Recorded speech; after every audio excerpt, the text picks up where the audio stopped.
warahmatullahi wabarakatuh. Bagaimana kabarnya anak-anak hari ini?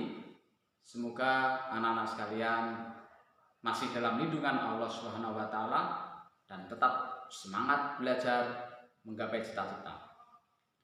Anak-anak sekalian, pada hari ini kita akan belajar tema 1 bab bahasa Indonesia. Lebih tepatnya kita akan belajar tentang paragraf, kalimat utama, dan ide pokok. Oleh karena itu, Pak Rahmat berharap anak-anak sekalian memperhatikan video yang nanti akan dibagikan oleh Pak Rahmat dengan sama. Catat hal-hal yang penting dan jangan lupa perhatikan sehingga ketika nanti ada tugas dari Pak Rahmat, anak-anak sekalian bisa mengerjakan dengan benar. Saya kira demikian anak-anak sekalian. Saya akhiri, walafuminkum, wassalamualaikum warahmatullahi wabarakatuh. Tetap semangat. Menentukan ide pokok pada sebuah paragraf. Ide pokok sama dengan gagasan utama, gagasan pokok, atau pokok pikiran utama. Ide pokok adalah ide atau gagasan yang menjadi pokok pengembangan paragraf. Dalam satu paragraf hanya ada satu ide pokok. Ide pokok terdapat dalam kalimat utama. Kalimat utama adalah kalimat yang berisi pokok pikiran utama atau ide pokok utama dan menjadi dasar untuk mengembangkan paragraf. Di dalam sebuah paragraf terdapat kalimat utama dan kalimat penjelas. Kalimat utama pada sebuah paragraf terletak di 3 posisi. 1 di awal paragraf disebut dengan paragraf deduktif, 2 di akhir paragraf disebut dengan paragraf induktif, dan 3 di awal dan akhir paragraf disebut dengan paragraf campuran. Selain kalimat utama, di dalam paragraf terdapat beberapa kalimat penjelas. Kalimat penjelas adalah kalimat-kalimat yang isinya merupakan penjelasan, uraian, atau berupa rincian-rincian detail tentang kalimat utama suatu paragraf.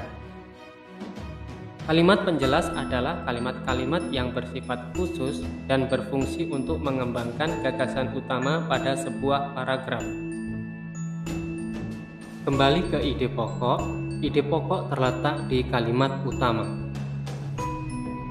Ide pokok bisa sama persis dengan kalimat utama dan bisa juga tidak sama persis tetapi diubah susunan katanya. Contoh menentukan ide pokok pada sebuah paragraf. Contoh 1. Reptilia adalah segala jenis hewan yang berjalan melata atau merayap. Contohnya adalah ular, kadal, buaya, dan penyu. Mereka bertulang keras dan memiliki sisik pada kulit. Umumnya mereka bertelur di darat, walaupun ada juga reptilia yang melahirkan anak. Reptilia adalah hewan berdarah dingin. Suhu tubuhnya menyesuaikan suhu udara luar. Namun, hal ini tidak berarti hewan reptilia suka daerah dingin. Reptilia tidak tahan hawa dingin. Tidak ada reptilia yang tinggal di daerah kutub. Kalimat utama pada paragraf di atas terletak di awal paragraf atau kalimat pertama, yaitu reptilia adalah segala jenis hewan yang berjalan melata atau merayap.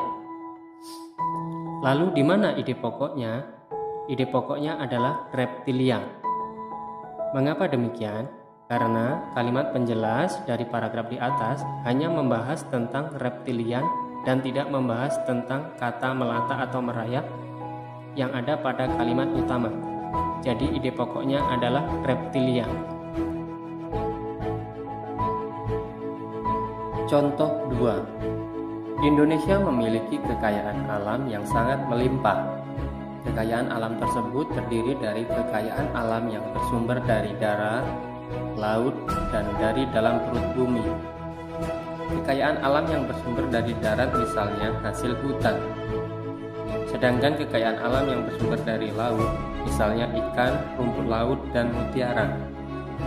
Sementara kekayaan alam yang bersumber dari perut bumi, misalnya minyak, batu bara, emas, timah, nikel, dan sebagainya. Kalimat utama pada paragraf di atas terdapat pada kalimat pertama, yaitu Indonesia memiliki kekayaan alam yang sangat melimpah. Ide pokoknya adalah Indonesia memiliki kekayaan alam yang sangat melimpah, sama dengan kalimat utamanya. Tetapi boleh juga ditulis dengan kekayaan alam Indonesia sangat melimpah. Perbedaannya hanya pada susunan katanya. Kesimpulan, dalam sebuah paragraf terdapat satu ide pokok. Ide pokok terdapat pada kalimat utama.